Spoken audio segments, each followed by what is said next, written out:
champion of the world, Khabib Nurmagomedov. کتنی بڑی قربانی جوانی میں. تو دیکھو اس نے دنیا کے مقابلے جیتے, ماں کی خدمت کا جو مقابلہ ہے نا یہ بھی اس نے جیت لیا. Thanks for watching. Don't forget to like, comment, share and subscribe to Mufti Tariq Masood, famous scholar. ہمارے کچھ ساتھیوں نے بتایا, پھر میں نے ویڈیوز بھی دیکھی کہ رشیا میں کوئی بہت بڑا ریسلر ہے خبیب نامی, اور جب بھی آپ کو پتہ ہے رشیا میں تو سارے ایتھیسٹ ہوتے ہیں عام طور پر, اللہ کے وجود ہی کے منکر ہیں, اور رشیا میں اسلام کا گلا اس قدر سختی کے ساتھ گھونٹا گیا ہے. میں تو سمرقند, بخارا ان علاقوں میں ہو کر آیا ہوں, خود دیکھا ہے, وہاں کے مقامی لوگوں سے ملاقاتیں ہوئیں کہ کس طرح سے اسلام کو یہاں کچلا گیا ہے. یعنی ایسا ہوتا تھا جب رشیا کا انقلاب آیا ہے نا روس میں, اور کمیونزم وہاں پہ پھیلایا گیا ہے, مذہب کا جڑ سے خاتمہ کیا گیا, تو یہ جو آج دنیا میں بڑے بڑے انسانی حقوق کے علمبردار بنے پھرتے ہیں ان میں رشیا بھی ہے. تو انہوں نے بے پناہ ظلم کیا ہے وہاں. وہاں کے مقامی لوگوں نے بتایا کہ ہمارے باپ دادا پہ کیا گزری ہے. یعنی کسی کی زبان سے اللہ کا لفظ نکل گیا, ماشاء اللہ کا لفظ نکل گیا, کسی کے گھر سے قرآن نکل گیا تو اسے قتل کر دیا جاتا تھا, اس کے پاس دوسرا کوئی آپشن نہیں تھا. تو لوگوں نے ایسے وہاں قرآن کو زندہ رکھا اور ایمان کو زندہ رکھا کہ گھروں میں تہخانے بنا کے لیبل لگاتے تھے شراب خانوں کا, شراب خانوں کا, اور تصویریں ایسی لگا دیں جس سے جب رشیا کے فوجی آئیں تو وہ یہ سمجھیں کہ یہ لبرل لوگ ہیں, اور اندر تہخانوں کے اندر چھپ چھپ کے قرآن مجید کی تعلیم, تاکہ ہمارے بچوں میں اسلام ٹرانسفر ہو. ایمان کتنی بڑی نعمت ہے دیکھو یار, جن کو قدر تھی انہوں نے اپنا ایمان بچا کے دکھایا. اور آج ہمارے ہاں والدین کو فکر ہی نہیں ہوتی کہ بچہ ایتھیزم کی طرف جا رہا ہے, ایمان میں بس پڑھائے, کمائے اور بڑا آدمی بنے دنیا میں. تو میں جب ازبکستان میں تھا وہاں ایک آدمی کی کارگزاری سن کے میں اپنی آنکھوں پہ ضبط نہیں کر سکا. اس نے بتایا کہ میری دادی کا جب انتقال ہوا نا تو وہ کلمہ پڑھتے ہوئے جا رہی تھی اور کہہ رہی تھی, اے اللہ تو گواہ رہنا میں ایمان پر مر رہی ہوں. میں نے اب تک 90 سال کی عمر میں اس کی دادی کا انتقال ہوا, اب تک اپنے ایمان کو میں نے بچا کے رکھا ہے, میں گواہی دے کے جا رہی ہوں, تو بھی گواہ رہنا اس پر, مجھے ان لوگوں میں شمار نہ کرنا. تو کیسے اس نے 90 سال تک اپنے ایمان کو اس ماحول میں بچایا ہوگا, آپ اندازہ لگاؤ کیسے بچایا ہوگا. تو وہاں جو علماء تھے تہخانوں کے اندر چھپ چھپ کے قرآن کی تعلیم, یعنی کوئی بھی اسلامی شعار یا علامت ان کو نظر آتی نا, رشین کو داڑھی تو بہت دور کی چیز, کوئی بھی علامت ماشاء اللہ اللہ اکبر یا اس طرح کا, بچوں سے پوچھتے تھے, انکوائری کرتے تھے تمہارے والدین تمہیں کیا سکھاتے ہیں. تو جن والدین نے اپنے بچوں میں ایمان کو منتقل کیا, مذہب پہ قائم رکھا, وہ اپنے بچوں کو سکھاتے تھے کہ باہر یہ کہنا ہے, گھر میں اس طرح رہنا ہے. تہخانوں کے اندر قرآن کو پڑھایا گیا. تو ایسے ان لوگوں نے اپنے ایمان کی حفاظت کی ہے. تو رشیا کا جو مشہور ریسلر خبیب, سنتا تھا میں اس کے بارے میں کہ لڑکے بتاتے تھے کہ ریسلنگ سے پہلے الحمدللہ, میں ریسلنگ دیکھتا اس لیے نہیں کہ چڑیاں پہن کے, ظاہر ہے وہ تو سطر میں داخل ہے نا, اب جتنی اللہ نے اس بیچارے کو سمجھ, مجھے نہیں پتہ یہ چڈی پہن کے لڑتا تھا یا پورے پراپر ڈریس ہوتا تھا, واللہ عالم. لیکن ایک بات بڑی خاندانی کہ اس کنٹری میں اللہ کا نام لینا, کلمہ شہادت پڑھنا, الحمدللہ کہنا, یہ جو اسلام کے شعار ہیں.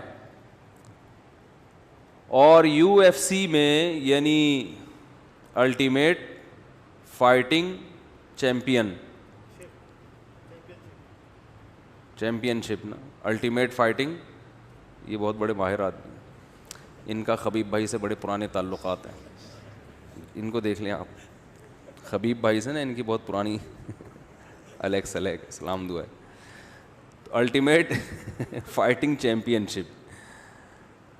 تو اس میں 29 مقابلے جیتنا, 29, یہ میرا خیال ہے ورلڈ ریکارڈ ہے جو ہم نے سنا ہے کہ دنیا میں اب تک کوئی ایسا چیمپئن گزرا نہیں ہے, اتنا بڑا چیمپئن کہ 29 مقابلے لگاتار جیتے ہوں, اور پھر اپنی ماں کے کہنے پہ چھوڑ دیا. دیکھو جب آپ بھی ترقی کی عروج پر ہوتا ہے پھر دنیا چھوڑ دیتا ہے, کھیل نہیں چھوڑتا. کھیل تو جب چھوڑا جاتا ہے جب آپ کو پتا ہوتا ہے کہ اب میرا زوال شروع ہے. 29 میچز جیتنے کے بعد صرف ماں کے کہنے پر چھوڑ دینا, اس لیے کہ ہر میچ میں اس کے والد اس کے ساتھ ہوتے تھے جنہوں نے اس کو یہ سکھایا. تو والد کا انتقال ہو گیا کرونا سے, تو والدہ نے کہا کہ اب باپ کے بغیر تمہیں رنگ میں اترنے کی اجازت نہیں ہے.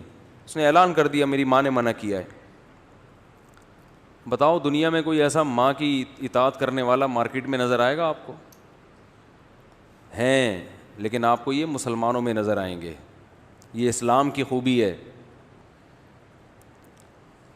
سعودی عرب میں کیس ہوا تھا کہ 2 بیٹوں نے ایک دوسرے کے خلاف کیس کیا. کیس تھا ماں کے خلاف, کیس یعنی ایک دوسرے کے خلاف کیس کیا ماں کے بارے میں. یہاں عام طور پر کیسز کیا ہوتے ہیں؟ ماں کی وراثت مجھے ملے گی, وہ کہہ رہا ہے مجھے ملے گی, یہ ہوتا ہے نا. ماں کا خرچہ یہ اٹھائے گا, وہ کہہ رہا ہے نہیں اس کے ذمے. وہاں کیس یہ تھا کہ وہ ایک کہہ رہا تھا ماں میرے ساتھ رہے گی, دوسرا کہتا تھا ماں میرے ساتھ رہے گی. دونوں بھائیوں میں خونی لڑائی ہو رہی تھی. کہہ رہا تیرے باپ میں دم ہے تو اس کو لے جا کے دکھائے یہاں سے. تو جس وقت یہ خبریں نشر ہوئی تھی نا, یہ 20-22 سال پرانا واقعہ ہے. اس وقت بھی میں بیان تو کرتا تھا, اس وقت تو میں نے وہ پورے اس کے حوالے دیے تھے کہ یہ BBC کی نیوز تھی یا کسی اور چینل کی, مجھے یاد نہیں ہے. ہمیں آم کھانے سے مطلب ہوتا ہے, پیڑ گننے سے نہیں. تو بڑی مشہور ہوئی تھی یہ خبر کہ 2 بیٹوں کا عدالت میں کیس ہوا ہے کہ ماں میرے پاس رہے گی, دوسرا کہتا تھا ماں میرے پاس.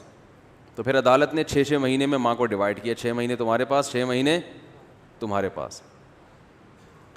تو دیکھو مسلمانوں کا نا, اسلام کا بڑا خراب امیج دنیا کو دکھایا جاتا ہے. یہ عورتوں پہ تیزاب پھینکتے ہیں.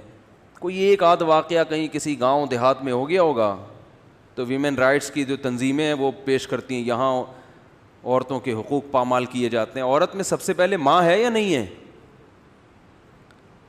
عورت میں سب سے پہلے کس کا حق ہے؟ جس نے تمہیں جنا ہے. اس کے حقوق کی کبھی بات کرتے ہوئے دیکھا آپ نے ان لوگوں کو؟ بولو نا بھائی, سال میں ایک دفعہ وہ مدر ڈے, بس اس کے حقوق کی بات ہی نہیں ہے. کوئی لا ہی نہیں ہے اس بارے میں, قانون ہی نہیں ہے. کیونکہ لوگ نہیں پالتے ماؤں کو, تو گورنمنٹ نے, حکومتوں نے اولڈ ہوم بنائے ہوئے ہیں کہ یہاں لے آؤ, سڑک پہ مت پھینکو. یار تم اسے تہذیب کہتے ہو, اسے حقوق کہتے ہو؟ تو اللہ کی قسم اسلام کے علاوہ دنیا کے میں کسی کے پاس وہ حقوق نہیں ہے جو کس کے پاس ہیں؟ اسلام کے پاس ہیں. تو کتنی بڑی بات ہے یار اپنی ماں کے کہنے پر کہ بھائی باپ کے بغیر رنگ میں نہیں جانا ہے, تم نے چھوڑ دی, اماں خوش ہو جائیں. تو میں ساتھیوں سے کہہ رہا تھا دیکھو اس نے دنیا کے مقابلے جیتے, ماں کی خدمت کا جو مقابلہ ہے نا یہ بھی اس نے جیت لیا. اور وہ جو اس ریسلنگ اس نے 29 دفعہ جیتی ہے اس پہ آخرت میں پتہ نہیں اجر ملے نہ ملے, لیکن یہ جو ریسلنگ اس نے جیتی ہے نا, ماں کی خدمت کا مقابلہ, دنیا میں جب اللہ اجر کے لیے بلائے گا نا کہ کون کون ہے جس نے اپنی ماں کا خیال رکھا ہے, تو اس میں بھی تو ایک مقابلہ ہوگا نا. کوئی آئے گا میں نے یہ کیا, کوئی کہے گا میں نے اماں کو حج کرایا. تو یہ مقابلہ بھی خبیب اس میں بھی آگے نکل جائے گا. اللہ میں نے اپنی ماں کے کہنے پر اپنے عروج کے زمانے میں ریسلنگ کو چھوڑ دی. تو جیسے ہی مجھے وہ بتایا نا کہ ساتھیوں نے کہ اس نے ریسلنگ, تو مجھے وہ رسول اللہ صلی اللہ علیہ وسلم کا واقعہ یاد آ گیا. بعض چیزیں ایسی ہوتی ہیں کبھی بیان میں ذہن میں نہیں آتی, لیکن جب کوئی واقعہ آتا ہے تو ایک دم. آپ صلی اللہ علیہ وسلم نے بھی مقابلہ کیا ہے, پہلوانی کی ہے, ریسلنگ کی ہے. حضرت رکانہ رضی اللہ تعالیٰ عنہ یہ زمانے جاہلیت میں بہت بڑے پہلوان تھے, مکہ کے سب سے بڑے پہلوان مشہور تھے, اور ان کا ریکارڈ تھا ان کو کبھی کسی نے ہرایا نہیں تھا. تو ایک مرتبہ کہیں ان کی ملاقات ہو گئی رسول اللہ صلی اللہ علیہ وسلم سے, ابو داؤد اور ترمذی کی روایت ہے. تو انہوں نے نبی صلی اللہ علیہ وسلم سے مقابلہ کیا اور چیلنج کیا, آپ مجھے ہرا کے دکھائیں. آپ صلی اللہ علیہ وسلم نے ان کو پچھاڑ دیا, لڑائی ہوئی ہے اور ان کو پچھاڑ دیا. تو جب پہلی دفعہ پچھاڑا نا تو حضرت رکانہ اس وقت تو اسلام نہیں تھے, ان کو بڑا تعجب ہوا. انہوں نے کہا مجھے کسی نے آج تک زمین پہ چت نہیں کیا. تو کہا دوبارہ مقابلہ ہوگا. یعنی یہ والا کیا ہو گیا, کینسل, یہ تو شاید کوئی اتفاق ہو گیا ہو. دوبارہ آپ صلی اللہ علیہ وسلم نے ان سے کشتی لڑی ہے, دوبارہ ان کو پچھاڑ دیا. انہوں نے کہا یہ والا بھی کینسل, دوبارہ عد یا محمد صلی اللہ علیہ وسلم, میں محمد دوبارہ. اور یہ قریشی تھے, بنو ہاشم کے تھے, نبی صلی اللہ علیہ وسلم سے ان کا نسب بھی ملتا. قریشی ویسے ہی بڑے بہادر ہوا کرتے تھے, بڑے صحت مند ہوتے تھے.